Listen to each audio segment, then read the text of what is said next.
The night started like any other. Or at least I wanted to believe it did. She said she was going to a work event, nothing more than a company get-together. She left dressed up in a way that made my skin prick. A tight black dress, heels she rarely wore, and makeup that looked like it was applied with care. I complimented her, tried to shrug off the unease, and watched her walk out the door.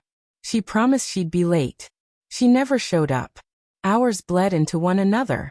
I waited, ate, flipped through channels, checked my phone until my thumb cramped. Midnight 1-2, no replies. Calls went straight to voicemail.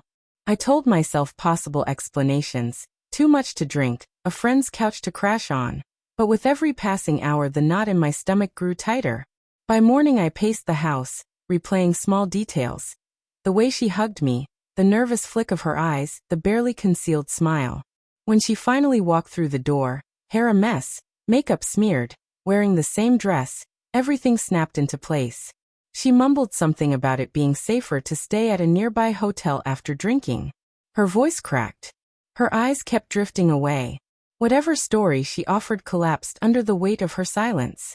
I didn't explode. I didn't beg. I folded the hurt inward and let it harden. Anger took a different shape in me, slow, methodical, precise. Over the next weeks I performed the small rituals of normal life. Breakfasts, jokes, a goodnight kiss. All of it was an act. Behind the surface I watched, documented, and collected proof. Late-night messages, numbers that flickered on her screen, locations that didn't add up. I learned names, memorized patterns, and followed tracks that led where my suspicions pointed. Her boss, the same man who became the alibi for every late excuse. I didn't confront her then. Confrontation would have been dramatic, messy, and self-defeating. I needed a plan that would leave no room for denial. Quietly I began to secure my future. I opened a separate savings account and diverted funds into it. Small transfers, unnoticed but steady. I found an attorney who specialized in situations like mine and laid out everything I had. Messages, timestamps, receipts, photos. Piece by piece we built a case that didn't rely on anger or spectacle, but on evidence and law. When the time came I was calm. She returned one evening with the same perfume clinging to her clothes. Hair disheveled in that way that used to make my heart race. I sat at the kitchen table and slid a folder across to her. Inside were everything she thought she'd hidden. Exchanged texts, call logs, hotel invoices. The color drained from her face. She tried to speak, to explain, but the words were thin against the facts. I watched as realization set in. My choice wasn't to publicly shame her.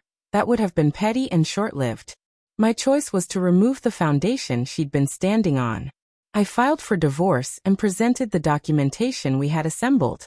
The legal process moved like a machine designed to be impartial. It didn't care for apologies or tears.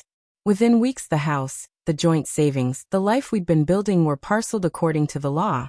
And what she walked away with was far smaller than the life she could have had. The man she'd risked everything for left too. To him she was a temporary affair, nothing permanent. I don't say I felt triumphant. The point wasn't to crush someone else.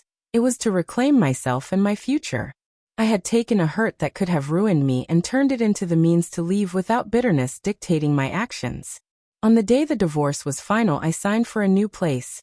A fresh start that I had quietly arranged while she was convincing herself she could keep both lives. Regret, I suppose, was hers to carry. I walked away with my dignity and a clean break. The sweetest part of all of it wasn't the punishment. It was living well enough that she could only watch from a distance and remember what she had given up. If there's a lesson in this, it's simple. When betrayal happens, haste and noise are tempting. Better to be deliberate. Let patience sharpen your decisions. Let quiet, steady action be the reply. Because sometimes the most powerful comeback is building a life they can no longer touch.